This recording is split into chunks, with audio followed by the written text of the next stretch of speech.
हो सकता है आज से 48 घंटों के बाद सोनम वांगचुक हमारे बीच ना हो, लेकिन उन्हें सूचित कीजिएगा और ये अदब की महफिल उन्हें सूचित करना चाहती है कि भले ही आप फना हो जाएंगे, लेकिन अगले 48 सालों तक जंतर मंतर की दीवारें हफीज मेरठी के शब्दों में आपको सलामी देते रहेंगी कि आबाद रहेंगे वीराने, शादाब रहेंगी जंजीरें, जब तक जिंदा हैं दीवाने, फूलेंगी फलेंगी जंजीरें, आजाद उन्हें भी मत समझो जो जंजीरों के बाहर हैं, जब हाथ कटेंगे जालिम के उस रोज कटेंगी जंजीरें।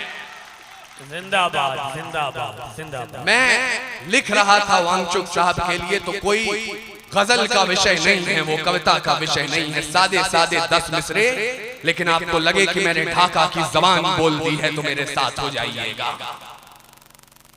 बहरे कानों तक किस किस की चीखें जाएंगी, अंधी सरकारें क्या वो अनशन देख पाएंगी, रास्ता निकलेगा केवल जोश और जुनून से, दुनिया की भी नजर टिकी है, दुनिया को भी उम्मीद जगी है हिंदुस्तानी खून से।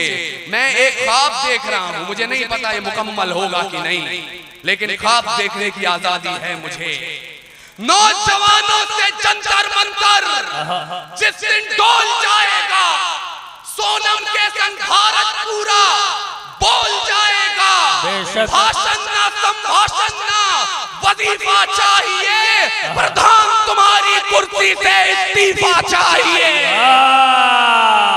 वाह वाह वाह वाह, सलाम ढाका जिंदाबाद, प्रधान तुम्हारी कुर्सी से इस्तीफा चाहिए।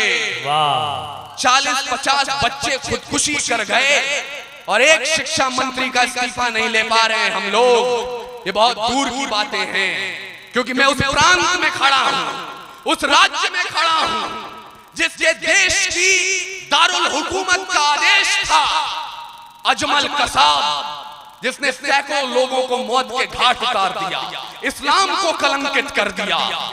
उसे 65 करोड़ रुपए के खर्च पर रखा जाए, 4 साल रखा जाए, बिरयानी दी जाए तो पूछा जाए मुर्गे की खाओगे कि बकरे की।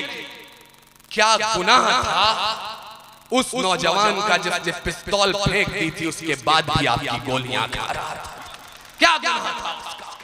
बेशक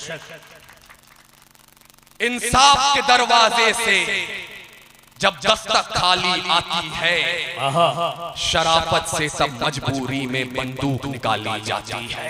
वाह, इंसाफ के दरवाजे से जब दस्तक खाली आती है, शराफत से सब मजबूरी में बंदूक निकाली जाती है।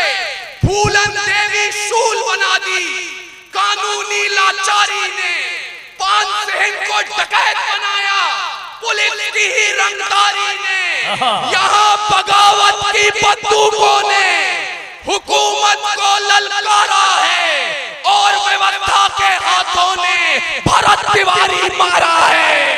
वाह, जिंदाबाद, बेशक बेशक बेशक बेशक, यहाँ बगावत की बंदूकों ने बेशक हुकूमत को ललकारा है और व्यवस्था के हाथों ने भरत तिवारी मारा है। वाह, सुबह की आशा निकल पड़े जब रात का दामन थामने, उजाले की जब चोरी होती सूरज के ही सामने, जिस दौर में मुंसिफ लाभ कुला पर आवाम के आंसू तोलेंगे, निजाम रहे खामोश मगर हम कलम सिपाही बोलेंगे।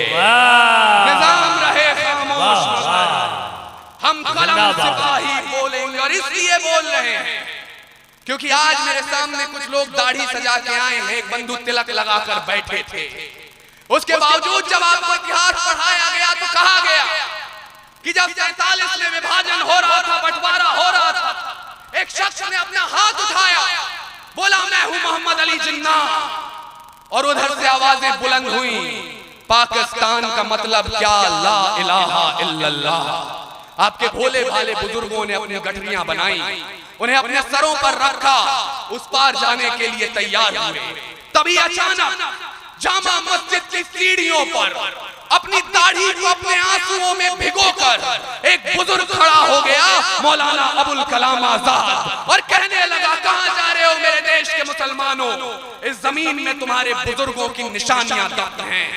एक मुशायरा था, नदीम फर्रुख साहब कुछ और डिटेल के साथ यही बात बता रहे थे। मेरी आंखें नम हुई और मैंने उनसे कहा कि मौलाना अबुल कलाम आजाद ने कहा तो ये था, शायद उस वक्त हम नहीं थे, वरना वो ये भी कहते कि कोई अपूर्व विक्रम शाह ढाका के मंच से बोल रहा होगा, ये सूर कबीर तुलसी की पाती, हाकिम का फरमान नहीं है। वाह। और दिल्ली जैसा दिखलाती वैसा तो हिंदुस्तान नहीं है। और अगर ईमान मजमा मेरे सामने बैठा है, चौथी लाइन पर अगर आपके अंदर के हिंदुस्तानी मुसलमान को जगह नहीं दिया मैंने, मेरा नाम अपूर्व विक्रम शाह नहीं। सूर कबीर तुलसी की पाती, हाकिम का फरमान नहीं है। दिल्ली जैसा दिखलाती वैसा तो हिंदुस्तान नहीं है। मोहब्बत के शागिर्द हैं ये, नफरत के उस्ताद नहीं हैं। अशफाकुल्ला खान के बेटे जिन्ना की औलाद नहीं है। जिंदाबाद जिंदाबाद। सहमा भौरा, सहमी तितली, गुलाबों को हैरानी है। जिस तरह से आप उछल उछल के मोहब्बत की शायरी सुन रहे थे, मुझे बीच में लगा शायद ये वो बिहार नहीं है जिसे मैं सुना पाऊंगा, लेकिन अभी जो आपने किया है मैं आपको निवेदित कर रहा हूं। सहमा भौरा, सहमी तितली, गुलाबों को ना, सहमा भौरा सहमी तितली, गुलाबों को हैरानी है। तूफान को महबूब समझना गुलशन की नादानी है। सहमा भौरा सहमी तितली, गुलाबों को हैरानी है। तूफान को महबूब समझना गुलशन की नादानी है। दिलों की रियासत पर बेशक दावा है दीवानों का, जिगर की हुकूमत पर लेकिन वीरों की सुल्तानी है।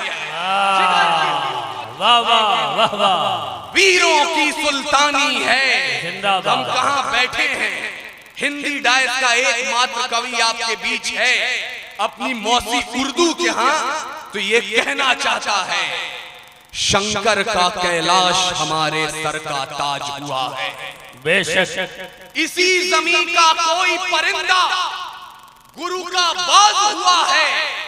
ईसा की संदेश सदाएं इसी धरा पर आती थी। इसी जमीन से पैगंबर को ठंडी हवा भी जाती थी। विश्व फतेह की तलवारों से हमने युद्ध किया है। भटक रहे सिद्धार्थों को हमने बुद्ध किया है। यूनान रोम के अवशेषों पर वैभव शेष हमारा है। जिस देश में गंगा बहती है वो भारत देश हमारा। जिंदाबाद जिंदाबाद। अब्दुल समद साहब क्या कहने हैं। मैं देख रहा था आप शुरुआत से जिस तरह पसीना बहा रहे थे, इस नौजवानी की जरूरत है हमें। मेरे भाई अब्दुल रहमान साहब, मोबिन भाई, यहाँ बहुत जाने पहचाने लोग हैं, रिजवान साहब, मैं सबका नाम भी नहीं ले सकता, लेकिन जब आप आज किसी से बात करते हैं, मैं ये कड़वी हकीकत बोल रहा हूं, यहाँ भाई जो बार बार कह रहे थे आप सुनना चाहते हैं, सुनिए। आज जब हम किसी से बात करते हैं, कहीं ना कहीं मैं बोलूं तो उन्हें लगता है ये नारंगी रंग बोल रहा है, आप बोले तो उन्हें लगता है ये हरा रंग बोल रहा है। मुझे सिर्फ एक भाषा आती है, वो भाषा कौन सी है? अगर आप तक पहुंचे तो मुझे सूचित कीजिएगा, मैं शुरू होना चाहता हूं। उस देश में आंखें खोली मैंने जिसने भगत को रोते देखा है। वाह जिस मुल्क के इतिहास ने बंटवारा होते देखा है, वाह रेल में उघड़ी लाशें देखी, गलियों में मजहब के नारे, तिलक को टोपी लगा के उतरे, सड़क सड़क पे हत्यारे, तो केसरिया तितली बोल रही ना हरा पतंगा बोल रहा है, मेरी ज़बान से 3 रंगों में रंगा तिरंगा बोल रहा है। वाह वाह वाह